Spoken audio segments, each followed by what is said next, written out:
There we go. Last Thursday, for those of you that aren't on this call but are listening to this afterward, Jay did a great job on the common mistakes that we can make when writing a contract, especially on the financing side of things. So if you haven't watched that, go back to the Agent Hub or to the Agent Only Facebook page and pick that up, because that was really good. And we did that one first. Some of you had asked for us to kind of go through the contract, and I was kind of waiting for the fall, to be perfectly honest. And then, so it just kind of worked out. A couple of people asked, and Jay mentioned some things, and I said, Jay, why don't we do, your common mistakes one first to launch us into the actual contract. And so we did that, and it was a good session. And then Thursday, this coming up Thursday, we're going to do contingencies. So we're going to start on the contract this morning, and we're going to do the contract on Tuesdays, right? Just plan on Tuesday mornings at 9:30 as we go through this. But Thursday, I'm just going to go through some basic things in regards to the contingencies and the basic concepts of them and how all of them are similar. They're just talking about different things and ways to write them and ways to remove them, whether you're on the buying side or the seller side. And so the hope is that we get you to a place, and some of you, let's see, all of you now that are on the call now have had at least, one contract done. And so some of this will be old hat to you, but hopefully you'll pick up some nuances, things that you can do in the future, learn from each other. But most importantly, at the end of this, we'll have a whole, and Vincent, what I'm thinking is once we get into it, we just create a whole nother sort of file. So we got the AHA classes, right? And we got such and such. We could do this on contract. And so somebody could go on the Agent Hub and search just for okay. contracts, and then they can all be in one place. I'll do it right now. There you go, right now. Before I forget. Stay in the moment. Stay in the moment. Mm-hmm. I'm reading a book right now called Perfect Present. Present Perfect. Sorry, Present Perfect, and it's all about just staying in the now. All you can do is what's right now, and not fret about the future or be upset about the past. So anyway, and then this is what I can do is when I send you the recording, I can send you, you'll have it because you're here, but I'll send you kind of what we covered so that way you can title it in the contract group, Oh, that's good. So we can such and such day, numbers 1 through 3 or something like that. That works. Yeah. Perfect. So, and the goal, guys, Yona, I know you've done it. Logan, I think you were with us when we did it once before. I don't think the rest of you have. The goal is that we just start and we get as far as we can in an hour. And at the end of the hour, I put a little, date by wherever we ended. And the next time we just start right back where we ended. And I try not to stop in the middle of a paragraph, obviously, or a concept. But, sometimes we'll get through a bunch and sometimes we may not get through one. And it all depends on kind of what I'm talking about, input that Yona wants to give, or you guys having questions. Really want this to be I'm okay with this lasting a while. And I don't even remember. I'm guessing, I don't know, we probably 12, 15 sessions in the past. I may be wrong about that, but I don't think so. Anyway, appreciate you being here. And please, as we're talking about things, ask questions. Because I want to dialogue and make sure that we're all in the same page. So let me see if I can do this. Hang on one second. I'm going to share the screen, Lord willing. Can you guys see that? Yep. Yes, sir. Look at me sharing the screen. I was okay with this morning, Vincent, to not have to reach out to you because I knew I didn't have to share audio too.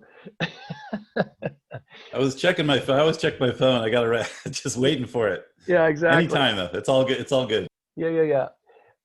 So here you got, this is page 1 of the Virginia Real. And let me just say this right off the bat, because this happened last night. there are other contracts other than this contract.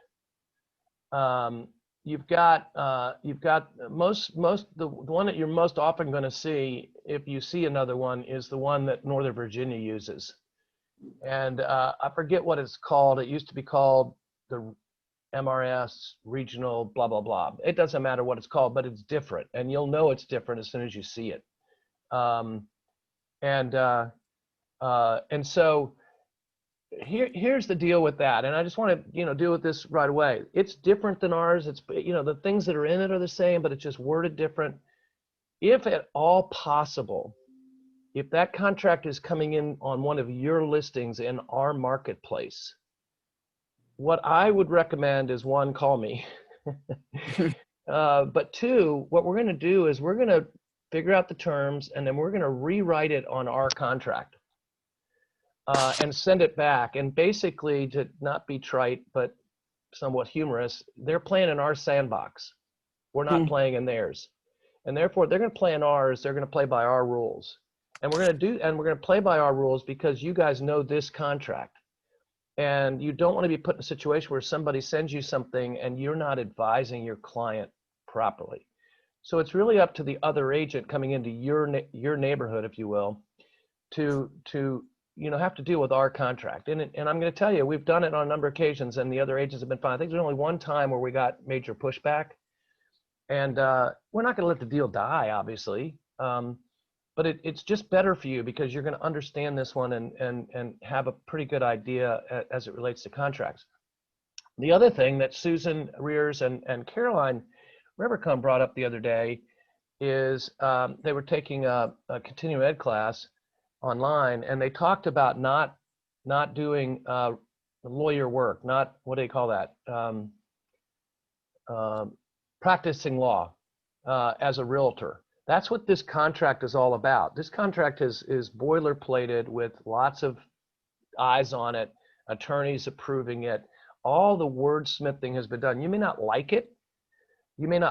But all the wordsmithing's been done. And so it's legal language. And so you're, in those situations, you're filling in the blank. The question that I would answer for Caroline and Susan, even though they're not on the call, is they were concerned about even writing up things like Logan last night in regards to, or yesterday afternoon, we were writing up what we were going to put in countering the contract, right? I gave you language, right? They were concerned that me giving you that language was me practicing law, because I was providing verbiage into the contract. And my response back to that is no. What I'm providing you is years and years of language that has been provided to me by attorneys in the past, and if we're in the same situations. And so that's why sometimes you will hear me or I'll write to you or text to you, let's run this by Bill Tucker. Let's run this by such and such. And as an example, I'm trying to remember, I think it was Caroline. She wrote up something for a well contingency, and she asked me what I thought, and I said, well, it looks good, but let's run that by Bill, because it was beyond my experience as a broker, right? And the good news for Caroline, and pat her on the back when you see her, Bill said it was excellent, what she had written up. So that was pretty cool. But the point being is, you're going to hear me sometimes when you say, hey, I've got a legal question. I'm going to joke with you every time by saying, well, then you're calling the wrong person. If it's a broker question, if it's a real estate related to the contract question, I can help you with that because I've been doing it for 38 years, right? I haven't seen everything, and every day is new, but I've seen a lot of things. And so for the most part, I know what language we're going to put in there. And so don't worry about that. But if you get in a place like Caroline did with the well, that you're now in the deep end, right? And for some of you, that may be on the first contract that you're in the deep end, right? For some of you, you've had the experience and you've done it before, so you know. And so here's what I want to say before we get started. If you haven't already, and I'm pretty sure Logan Claylow's already done this, but print the contract out, 3-hole punch it, put it in a notebook. I know that sounds like, a long time ago, but And then as we go through this, make your notes. Now, if you're good enough to have it in your computer and you can make the notes with the red lines and the green lines and the yellow lines and all that kind of stuff, good for you. Do that.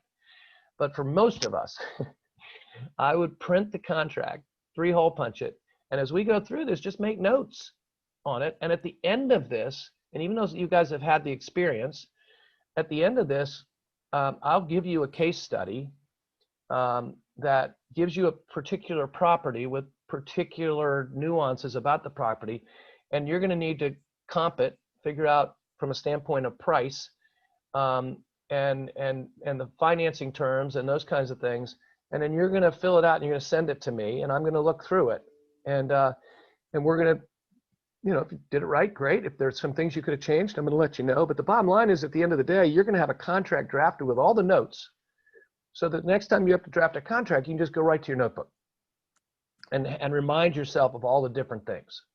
Fair enough? Does that make sense?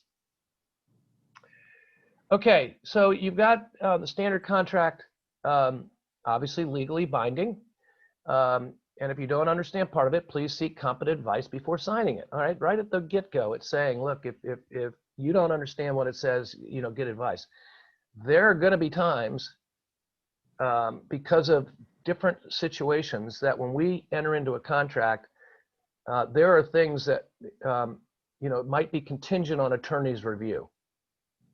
In my situation, going back to what I said before, as far as where my expertise is and where it isn't, I know enough to be dangerous with commercial and land contracts, but I don't know the commercial and land contracts like I know this one, because I've been dealing with this one forever, and I teach it in GRI and blah blah.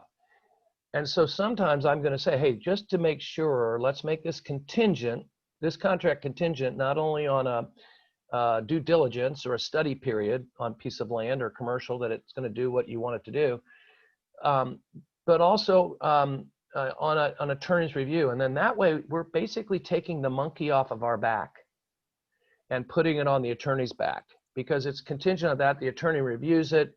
In most situations, it's not much of a cost in that, especially if the attorney is going to be the closing attorney.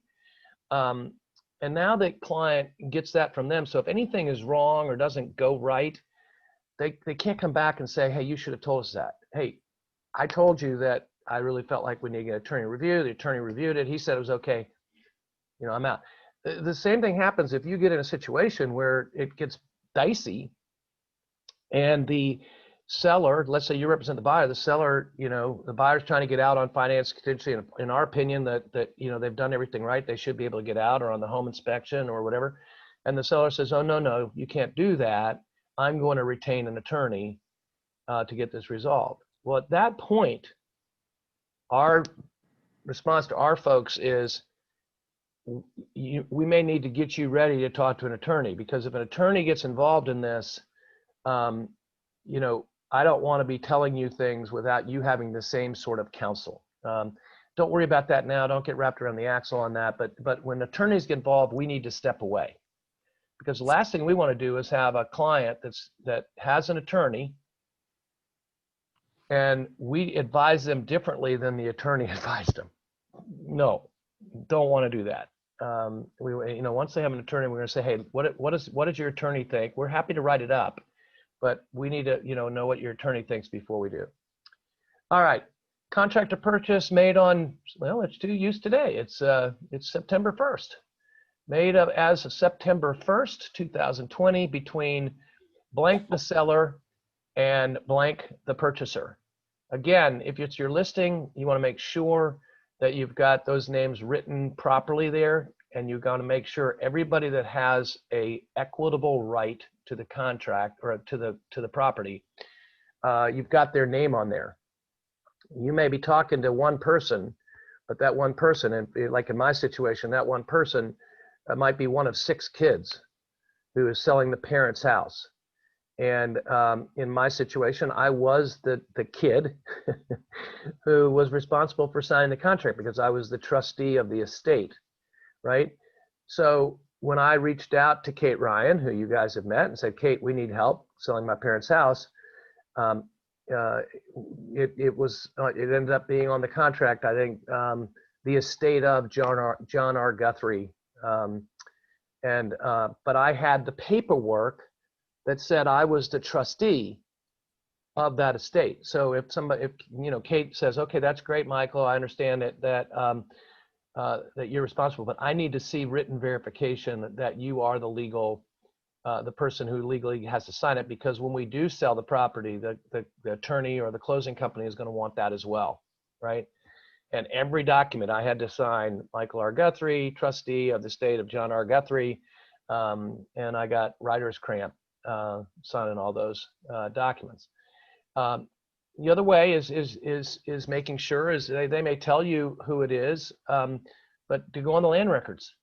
Go on the land records and see what that says. And the way you handle that with the seller, if it's different, is to say kind of the Columbo technique, hey, as I was preparing to, to get the listing paperwork together, I went on the land records and it's talking about this guy, Alan Richards. Who's he?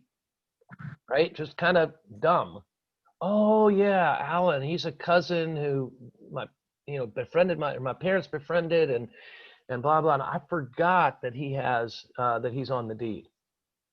Okay, well, we're going to need to get Alan Richards, or if for some reason they say, but he's no longer on the deed or whatever, that's going to have to be dealt with. Let me just tell you another quick thing in regards to this. One of the cool things about Ednam Title is that when you get a listing, you most times think about contacting the attorney once you have a contract as a buyer, right? You're going to reach out to an attorney, you're going to reach out to a closing company. When you get a listing and your seller says, yes, I'm happy to use Charlottesville Settlement, or yes, I'm happy to use Bill Tucker or Paige Williams or whoever it is that's part of the Ednam Title group, you can send the listing agreement to them right away and they will do what's called a pre-title search. And what that pre-title search does is it makes sure that whoever is in here, as far as the seller is concerned, is what they've found in the land records, right? That if there's any kind of glitches, you know about it right up front. And the reason, and they'll do that for free. Well, at least I know Charlottesville Settlement, Bill Tucker will do it for free, because they know that's going to help them. Once you get a contract, they're going to be ahead of the game. And they also, the cool thing is they'll do it for free. And if for some reason that listing never sells, nobody ever has to pay for them having done that. They do that gratis as part of what they would do at the closing. Questions about that or anything in regards to the seller that, anything I forgot to bring up? No, I think I'm good. Go ahead, Russell. I ran into this on my last contract. The first two, I wrote everything, how the names were presented on the MLS listing, and everything was fine. And then I ran into the last one. There was only one name listed on the MLS. So I was trained to, in our class, it was like, write it how you see it. So I wrote it out, and she was like, oh, no, he's a third. And there's also his wife is on there too and stuff. She's like, you should check the land records first. So I just took it for granted that the MLS listing was correct and ended up not being. So that I learned the hard way on that first one. Yeah. So it caught me by surprise. And let me say this too. We had a situation, I might have talked about this a while back, but we had a situation where we were selling a nice piece of property with land. And it turns out that they bought the property, went under contract with the property, and everything was pretty much ready to go. And then at the last minute, the listing agent said, oh, by the way.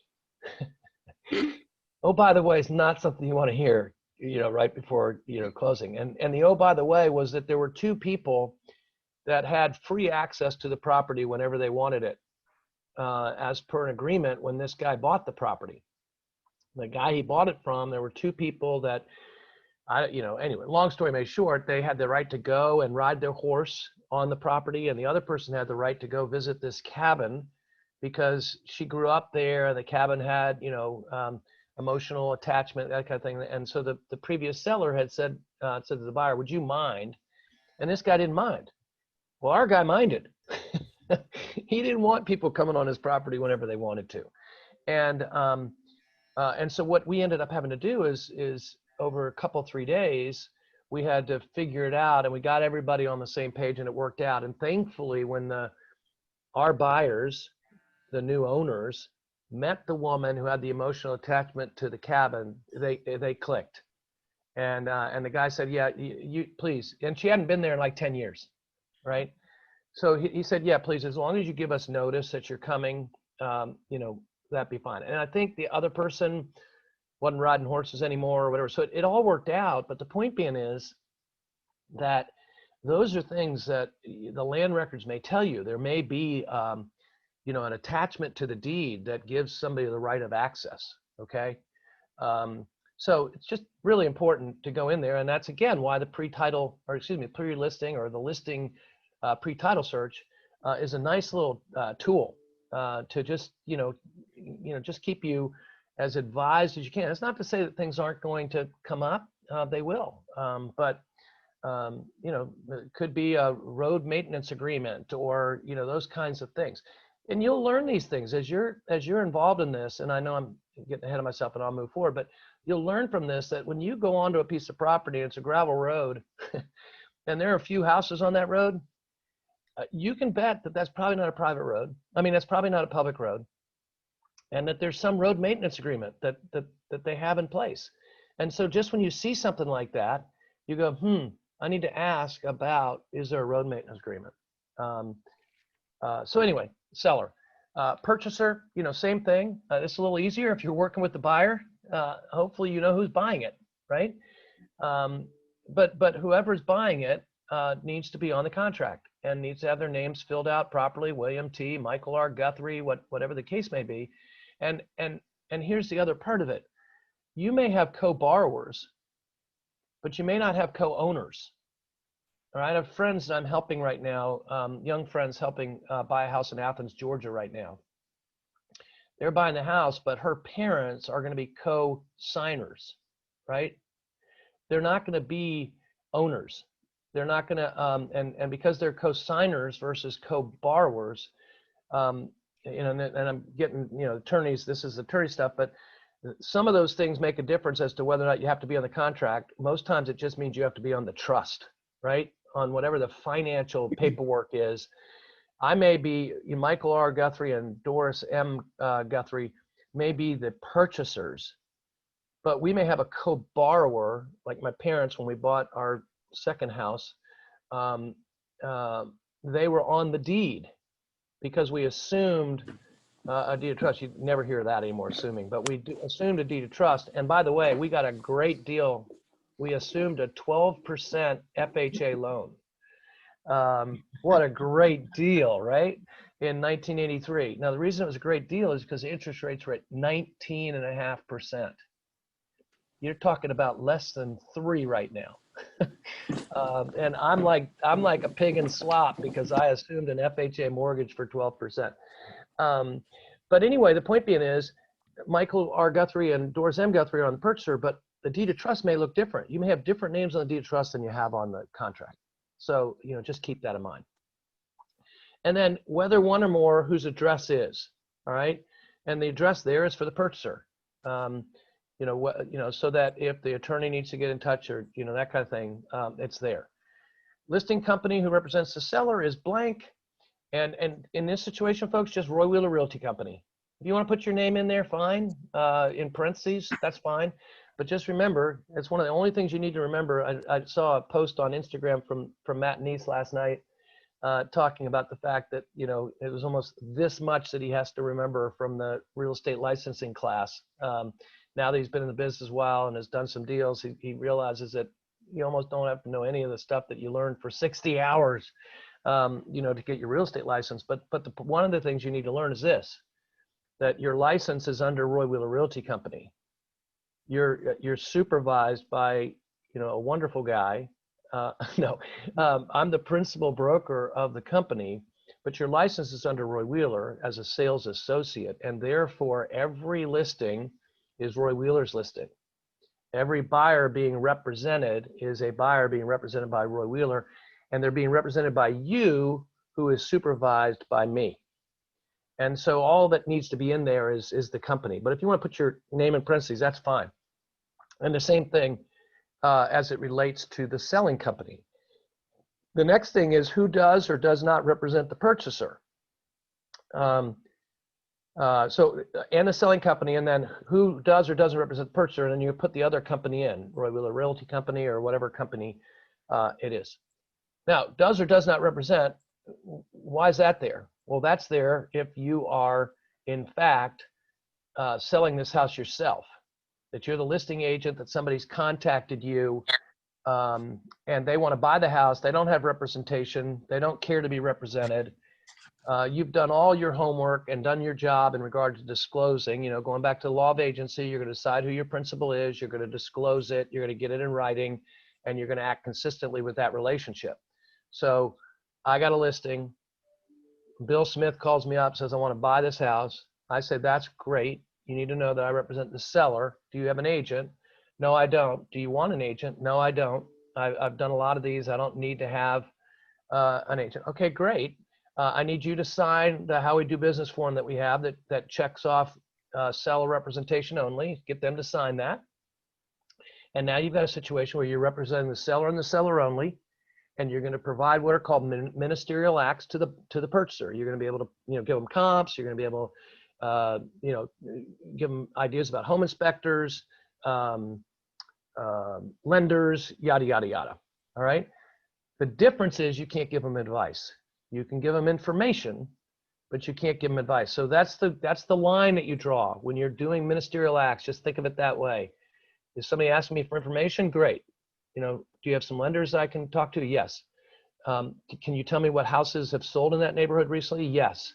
Can you tell me about home inspectors or give me ideas of home inspectors? Yes. Can you give me ideas of closing companies? Yes. Well, which one would you recommend? That's advice. That's when I say, hey, these are folks that we recommend, and there are a number of them, and you need to reach out and decide on your own. Or you give them the prices in the neighborhood, and they say, well, what do you think I should offer? That's advice. You make the offer. I'll negotiate it as best as I can for you, and I'll get back to you with the seller's decision. Or they do the home inspection. You're at the home inspection because you let them in. They get the home inspection done. They get their little list of things that need to be done. Which things do you think the seller would fix? That's advice. I can't tell you that. You tell me what you want to have fixed, and I will negotiate it as best as I can. But when you're in that situation, you're going to check that box, does not represent the purchaser. If Russell has a listing, Barb Kelly has a buyer, she's writing the contract because she has the buyer, you would check does represent the purchaser is Roy Wheeler Realty Company, because now we're entering into what's called designated representation, where again, you've got a buyer being represented by a Roy Wheeler agent, you've got a seller being represented by a Roy Wheeler listing agent, and you have me as the disclosed dual agent, as the broker. I'm the disclosed dual agent, and there. And then the other place that you would put does represent purchaser, which if you're going to do this, you absolutely call me first, is if you've got somebody who wants you to sell them the property, but they want to do what's called dual agency. Dual agency, basically, the best way for me to explain it simply is if you choose to do dual agency, I need to take, well, I wouldn't have to take this white jacket off. I just would need to take a black magic marker and draw vertical stripes down it. Because when I become a dual agent, all I become is a referee. All I'm doing is making sure that the deal gets transacted in the way that the buyer and seller wants a transaction. I now no longer have confidentiality. I have it, but I can't. I'm put in a place where I don't really advise either person anymore because I'm in what's called dual representation. The only time, in my opinion, that it's comfortable is if you have a listing, or let's take you've got a buyer that you've been working with for a few months or a year or whatever, and you haven't found that needle in a haystack, and then you get an opportunity to list a property, and all of a sudden you go, oh my gosh, this is the needle in the haystack. In that situation, you'd have an exclusive right to represent with the buyer because you're looking for the needle in the haystack. You're now going to have an exclusive right to list the property with the seller. And so you're in a contractual relationship with both. And so you would go to both people and say, hey, I think I got somebody who wants to buy this house. I'm already representing them. Are you okay with this situation only, me bringing you an offer as a dual agent? And the seller has to agree, because in the listing agreement, which we'll go to after we finish the contract, the listing agreement has that in there. It checks, do you authorize? And my advice to a seller is to don't authorize dual agency. Unless it's in a particular situation where the agent can explain to you why it's in their best interest to not have you totally representing them. Designated representation between two Roy Wheeler agents, 100% represent the buyer, 100% represent the seller. Have me as the dual agent who you can come and talk to at any time. I advise you, but I never tell the other agent what we've talked about.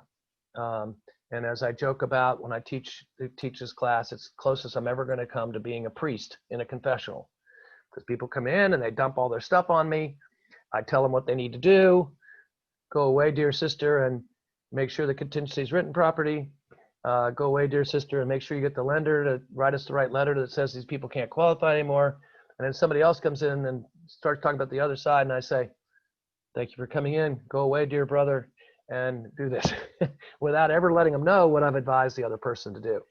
In that situation, the dual agency, you would check the box does as well, because Roy Wheeler represents the buyer and the seller in a dual agency scenario. Make sense? Questions? And both parties would have to sign something saying. Thank you. Yes, as attached to your, in your file, you would have a authorization to either designated representation where the buyer agent's listed and the buyer and the seller is listed with this listing agent. Everybody signs off on that. Same thing with the dual representation. Some forms, it's one of the VA forms, I think they're on the same form, but I think they can be separate as well. And then the one that I like for the seller only is, because it's simple, is the how we do business, the Roy Wheeler how we do business form that you just check seller representation and get the buyer to sign it. So that you've got something, again, you decide who your principal is. My principal is the seller. I disclose it to the buyer. The buyer says, yeah, I'm okay with that. Okay, please sign this how we do business form. And then you're going to act consistently in that relationship where you're going to give information, but not give advice. Good question. All right. Now we get into the fun stuff. And not as fun as later, but at least some fun stuff. Real property. Purchaser agrees to buy and seller agrees to sell the land and improvements thereon located in the county of blank. That should be pretty easy. You should be able to figure out the county or the city that it's located in.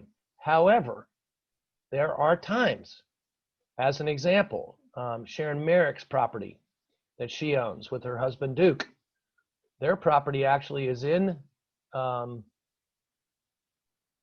Albemarle County and Louisa County. It's enough acreage and it's right on the border. So part of if they were to sell the whole thing, that would be county of Albemarle/Louisa, right? I don't think it's in the city of Gordonsville, but it has a Gordonsville address. But there's another example.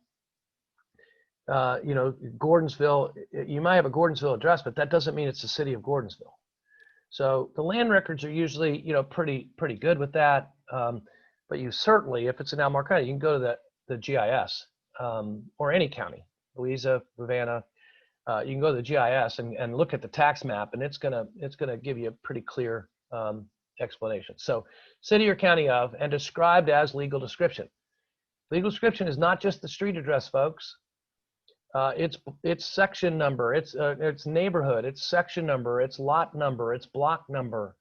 All of those things as much as you can put in there. Now here's my feeling on this. If I got the city and county right, and I got the street address right, the attorney or the closing company should be able to figure out the legal description. So if you don't know, don't make it up, right? If you know that it's Spring Creek, whatever that subdivision is called, block section such and block something, lot something, that's fine. If you know that and you're clear on it, put it in there, because that helps create the map for the closing company or the attorney to do what they need to do to prepare the paperwork for closing. But again, don't guess. And here's the other thing, and you'll hear me say this on other occasions as well. Don't believe the MLS. Even if it's a Roy Wheeler agent, don't believe the MLS. Search it yourself. If it's the same as what's in the MLS, great. But if all of a sudden you see something different, again, that's where you do the Columbo thing and pick it up and say, hey, Russell, I'm writing a contract on your listing at such and such, and I went in the tax records and it says X, but in the MLS you've got Y. Well, not that Russell would do that, but believe it or not, some agents clone information out of an old listing and export it and import it in to save time. Well, guess who may have made a mistake? The person before, right? And this happens with schools all the time. You know, you'll think it's in a certain school district and it's not because you believe the MLS.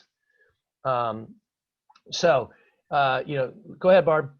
Another thing is there are a whole lot of addresses that that have Charlottesville as their address, but aren't in Charlottesville. That's right. Albemarle County. That's exactly right. Yep, absolutely. Question, Michael, Logan.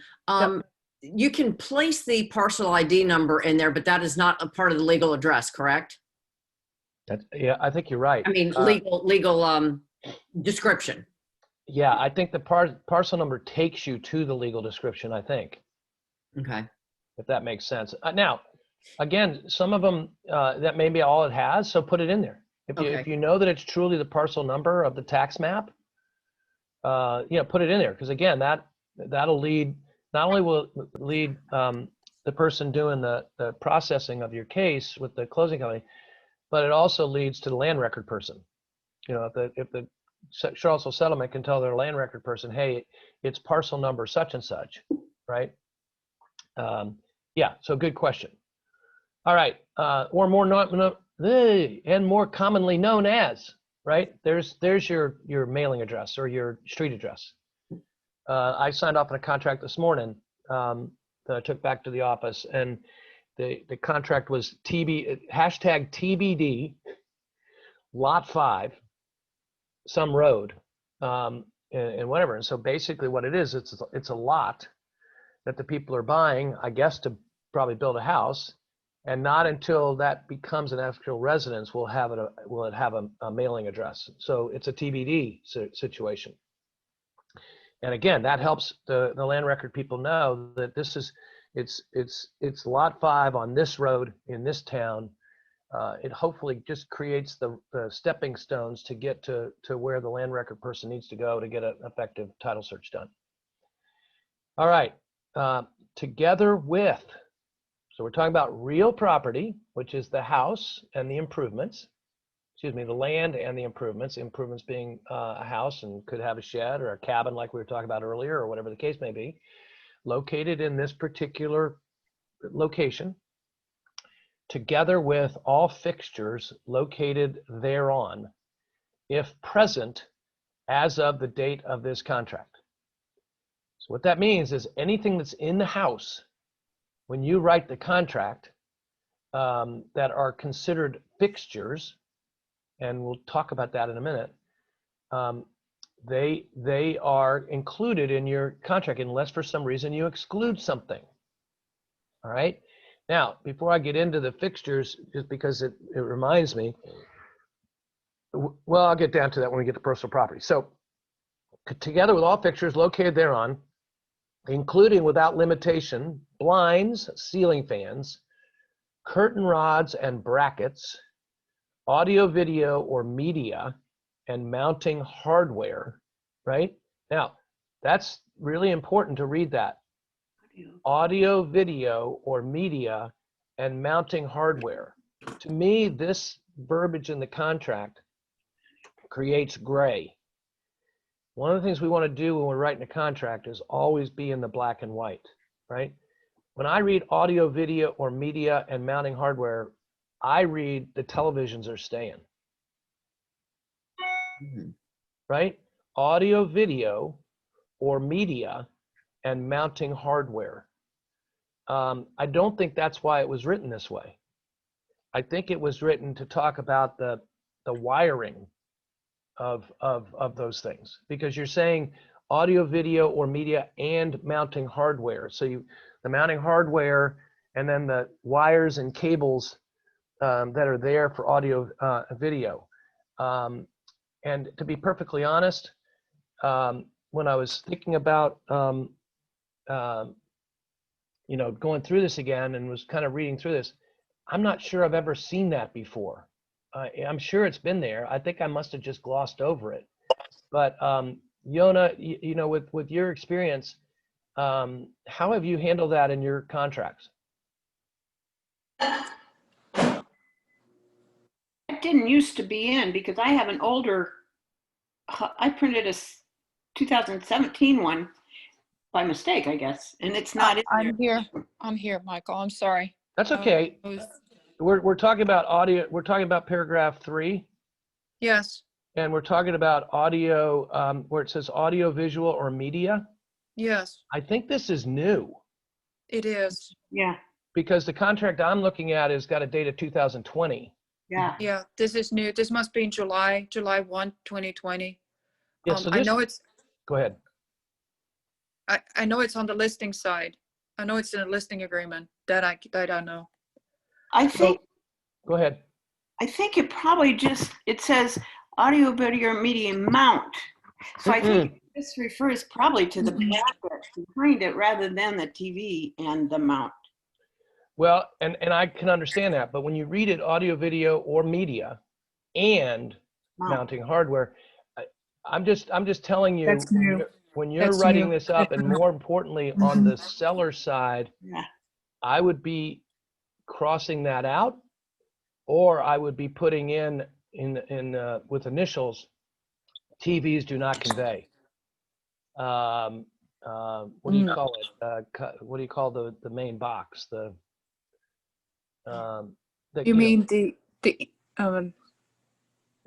Yeah.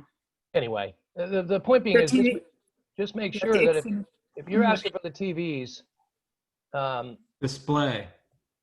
yeah, display, but I'm talking about the actual, the thing that runs everything, the console, not the console, what they used to call it back in the day, the stereo. Xfinity boxes. You're talking about the Xfinity box, Cable correct? box? Or the Yeah. TV, Yeah, the or cable box. Thank or you. the media box where Media you've box. got your, you've got, a media room.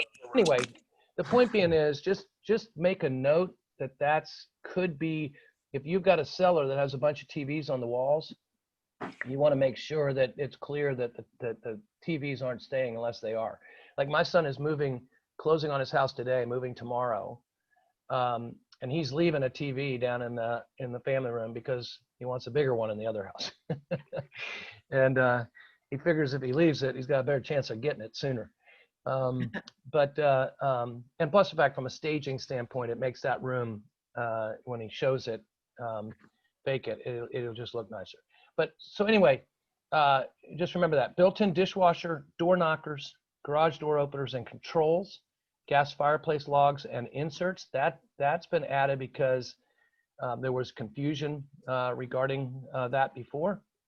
Installed floor and wall coverings, installed mirrors, light fixtures, mailbox and post, built-in range, shades, shrubs. That's really important. There are some people that have, the example I always use is I have peonies that have been in almost every one of our houses that were my mom's, and we've transplanted them everywhere we've gone. And so if I'm selling the house at a time where the peonies are blooming, then I have to make sure that they understand that the peonies are not conveying with the property, that I'm taking those with me. So, different time of season where they didn't see them when they're going through the house, it's not that big a deal unless you promote it in your pictures. When your yard looks as beautiful as it's going to look and the peonies are in those places, I think at that point you've got to say that those peonies are not staying with the house. One situation I had was it was a beautifully lined sidewalk with boxwoods, and the seller noted in the contract that the boxwoods did not convey, that they were family whatever, and they were taking them with them. You got to cross them out. The shrubs are in there. exterior plants, trees, shutters, smoke and heat detectors, storm windows and storm doors, switch and receptacle covers, television antenna, window screens and screen doors, together with items of personal property described in paragraph 2. That is a long list. And the reason it's a long list is because they've been left out of other contracts and people got burned. When I first got into businesses, there was just a few things and you had to write in all the things. And I can tell you, story after story about, window treatments being nicely folded and cleaned under the windows, and all the window hardware was gone because it hadn't been asked for. I had one situation where the wall-to-wall carpeting was gone. Oh my God. Crazy. Crazy. Anyway, so that's why you see all those things in there now. But the point being is that even though it's long and it seems exhaustive, read it carefully with your buyers. And as you're going through the property, make sure that there are other things that you want to make sure. Like, for instance, ceiling fans. How many ceiling fans? There may be a really nice one on the outside deck. Now, it does say, if present as of the date of this contract. That's why I highlighted that when we first started talking.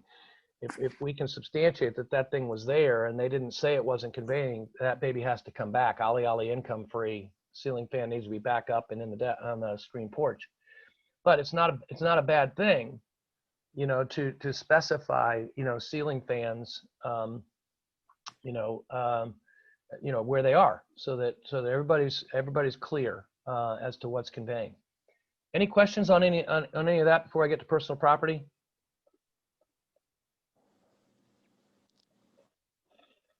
I had a case where my buyers were going to leave their propane grill out back for my sellers were going to leave it for the buyer. And that was understood and written in. But when the moving van came weeks later, they totally forgot about making sure that grill was there. And it got put on the moving van and on its way to Canada. And so my buyer, when he got there, I had both parties. When he got there, he thought, oh my gosh, I sold my grill because so the sellers gave him a check for $500 or whatever it was going to cost. Yep. But it was really, last minute thing that took everyone by surprise. So that's a great way to lead into paragraph 2, because that probably shouldn't have been written into the contract, because that's the kind of thing the lender does not want to see. Mm-hmm. The lender doesn't want to see extraneous, the grill probably would have been okay with underwriting. But in the class we had Thursday, Jay would tell you that we want to do that on a separate bill of sale. And that's in the standard forms that basically just says for $1, the seller agrees to sell the following pieces of property at closing, and you would put in the gas grill. Because now the other thing they could have done is they could have just agreed on a handshake that grill was staying. Mm-hmm. And said, have an email that says, thank you so much for saying that you don't need the grill and it can stay. And then it doesn't have to be in the contract, right? It just, when the people leave, they just leave the grill on the deck. And that's no harm, no foul. Now, here's the thing.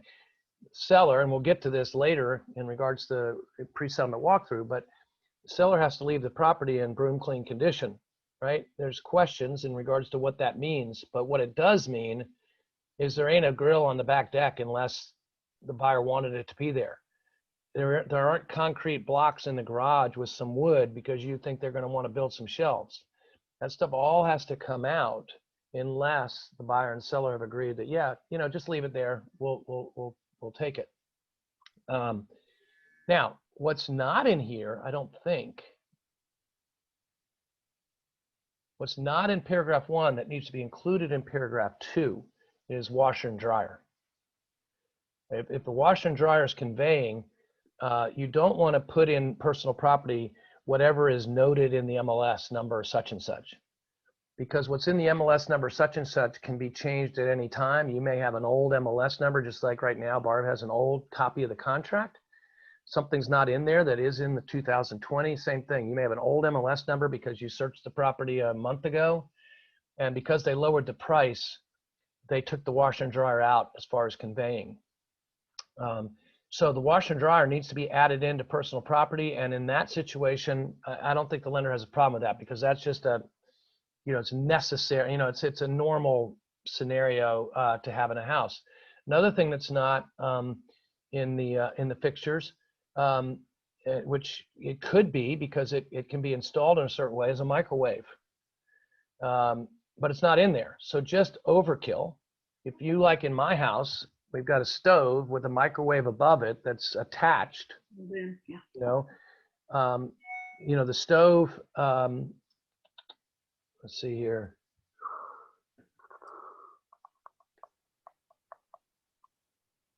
Yeah, built-in range. About the fourth line in on paragraph 1, the built-in range, but it doesn't say microwave. So just overkill. Put microwave in the personal property. Washer and dryer. Microwave as part of the built-in range. Anything that your buyer is expecting to be there when they move into that house, and it's not in this paragraph 1, you want it in paragraph 2, other than the Jaguar in the garage, right? Other than the riding mower out in the shed, right?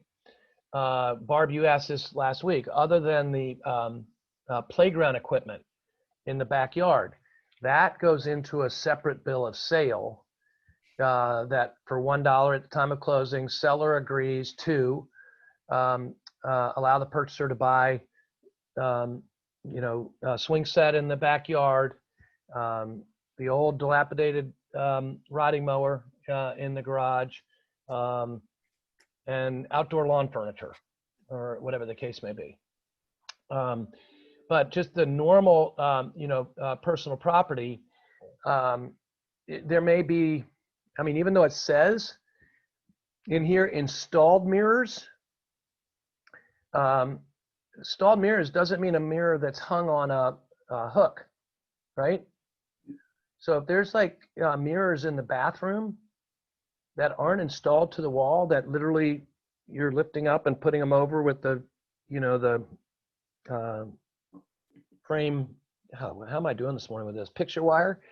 You need to add those into personal property.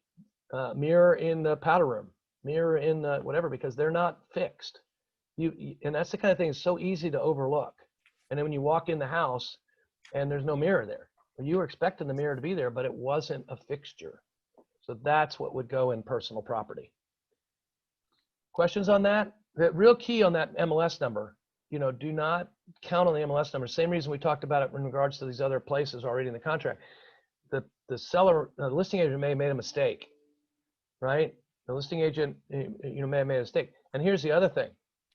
Listing agent puts in washer and dryer as conveying, and you don't put it in personal property, it's not conveying unless the seller, out of the goodness of their heart, allows it, because you didn't ask for it.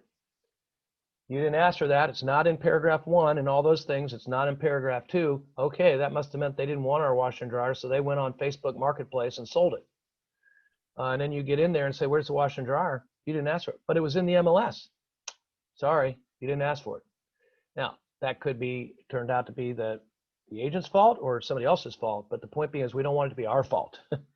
If your buyer's wanting the washer and dryer, you put it in there. Put it in there. I had something come up yesterday during a showing that they might be making an offer.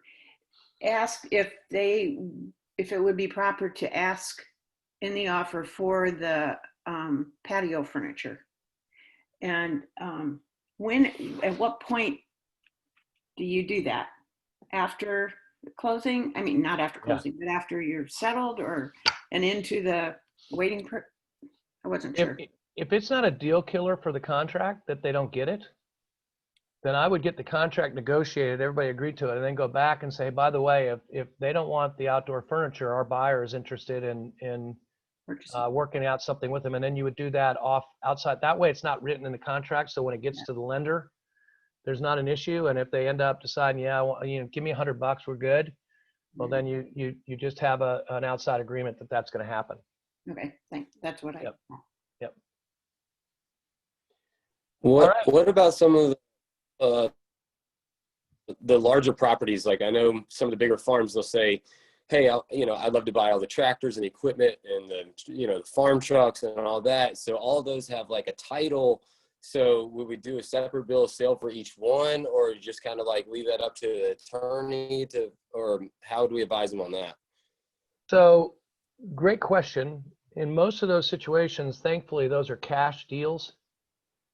And cash deals, you don't have to worry about what the lender thinks.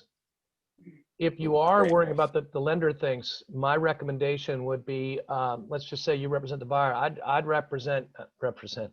recommend going through like, oh,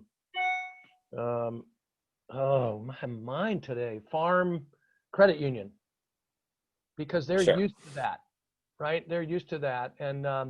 And then that's an interesting thing, Russell, that'd be a good networking thing. Reach out, Google Farm Credit Union. There's a gal, or ask Maury. Maury's got a gal that he really likes with Farm Credit Union. And just as Sure. just for your own sake, just reach out to her and say, hey, Maury gave me your number. Can I ask you a couple of questions about loans when it comes to buying a farm and farm equipment? But I think what you would do is you would have a separate bill of sale for all of it. And then in that, it would be, you would have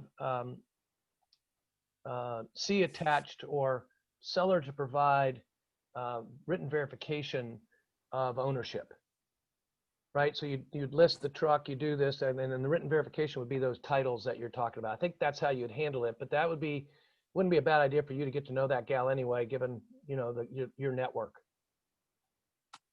Thank Great you. question. Yeah. All right, guys, 10:34. We made it through 2. But it's good stuff, and hopefully you find it helpful and put you in a position to be able to explain it in your own words. That's the thing. Again, take your notes, understand what it says, and then when you're talking to your buyer or your seller, you're putting it in your own words and in words that they can understand. And especially as we start getting into some of these other places, we'll get more in the weeds. This paragraph 1 and 2, though, they really are important. Understanding what's in the end of 1 and making sure you write in 2 what's not in 1, really, really important up front to make sure there's no misunderstandings with anybody. Hey, Michael, I have a quick question. Sure. And you probably said this and I just didn't quite get it. When do you do, like Barb is saying, the verbal, like, great, once the contract is signed, if y'all are amenable to, selling the patio furniture for $100, then my clients would love it. When do you keep that verbal and when do you put that in the bill of sale? As soon as they've agreed to it, I'd have something in writing, because it's amazing how people can forget that they Okay. agreed to that, especially if it gets cantankerous for some reason. So if they verbally agree to it, like Then Is- just have title, Then it's real simple form. It's just a bill of sale. It's very easy to fill Okay. out. You just fill it out and put in there and get them both to sign it so that it's got it. it's done. And then you would send that to the attorney who's closing the deal. And this is back to the city girl not knowing the question to this either is, a lot of people have riding tractors or riding mowers. Do those have I assume those do not have titles. I'm assuming that a riding mower that would mow 20 acres, you can just negotiate that. There's no title. Russell, I think Russell was talking more like a combine or a truck on the property, right? Right, Okay. Russell?